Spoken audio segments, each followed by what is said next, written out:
Alright, we're going to do a YouTube video on how to change the oil. You can see the oil level on the left, that's the engine. The one on the right is the air compressor. I'm not honestly sure if it's filled or not right now. I'll check it.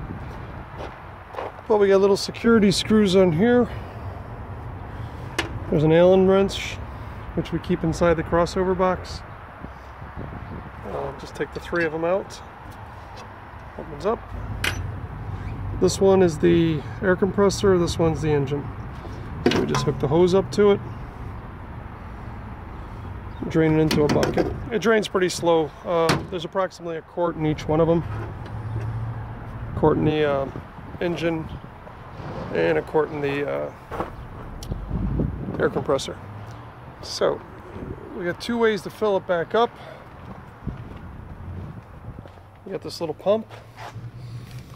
You can screw this right onto that valve that we just drained it from. Put the other inside of an oil bottle and just pump it right in. That's the easiest way. Otherwise you got to take it apart.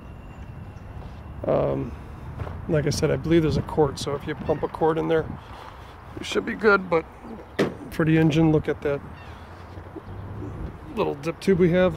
But if you take the top off, you can just put the oil in the compressor right there and the engine right there. And that has a regular dipstick on it. So let's try it. And make sure that the truck's level. Yeah, that the machine's level at least. And it's about halfway.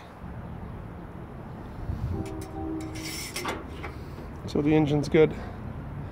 You got two air filters on here. This is filtering the compressor air. Just pop up little cartridge ones. And obviously the belts over there, but the belts last a pretty long time. Not too much trouble with those.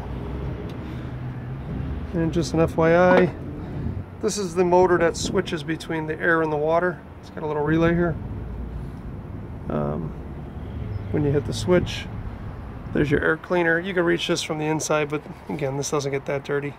There's a foam one and then a paper one underneath it. Spark plug's good, so that should be fine. Let's see what else we got going on here. That's the switch from water to air.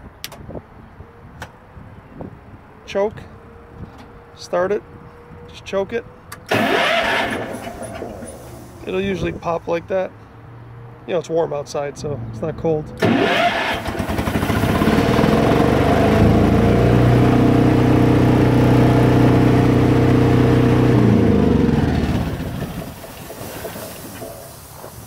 Alright. So another key thing, this is the automatic hose reel. I would change that though. We did that in emergency because our other switch broke. So I would change that to put it up high, because whenever you crawl inside here to do any work, you bump that and the hose takes off on you. I haven't gotten hurt yet, but it scares the heck out of you. But I imagine it could hurt you.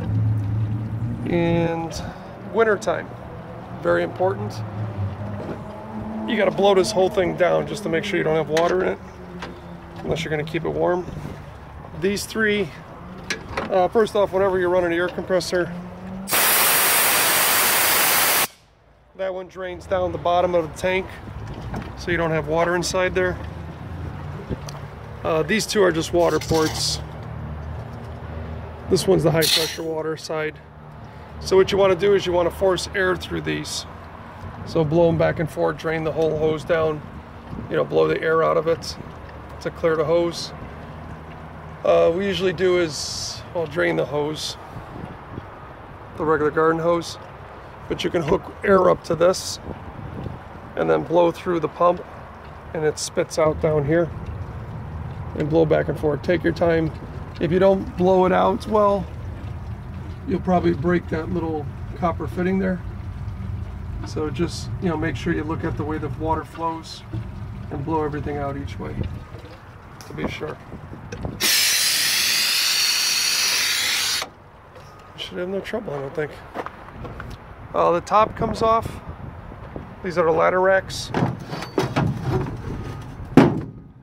So we just got locking lugs that go inside here, and they lock on. It's got a little wrench. We did that so nobody can get inside the machine. And then we have, you know, security screws, things like that. This is the fan. In case it gets hot inside there, there's a thermostat. That should turn it on.